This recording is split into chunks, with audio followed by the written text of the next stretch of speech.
तुम्हाला माहितीये का, नक्कीच मी मागच्या जन्मी काहीतरी पुण्य केलं असणार.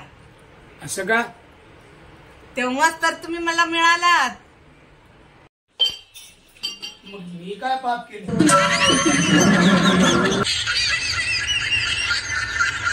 वेडी होते मी, तुमच्याशी लग्न केलं. बरं झालं तुला कळालं तू वेडी आहेस ते. आता माझा विचार कर, इतकी वर्ष मी कशी घालवली असेल या वेडी बरोबर. पस्तावले मी तुमच्याशी लग्न करून. अगं पस्तावलं तर मी तुझ्याशी लग्न करून. तुला माहितीये का किती लांबून लांबून मुली मला बघायला येत होत्या. लांबून ती तर येणारच ना, का तर तुमचे सगळी गुण तुमच्या जवळच्यांना माहित असणार.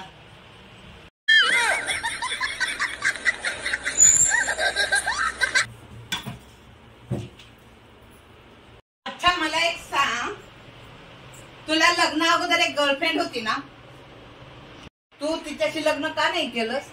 ती लग्नाला तयार नव्हती? नाही ग, ती तयार होतीच.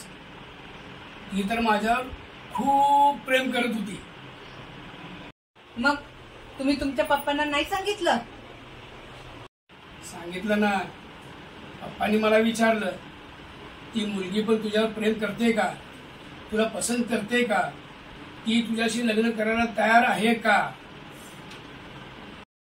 मग अगं पप्पा म्हणाले, ज्या मुलीची पसंत इतकी घटिया आहे ती मुलगी या घराची सून होण्याच्या लायकीचीच नाही. ती वाचली, मी फसले. हट घटिया.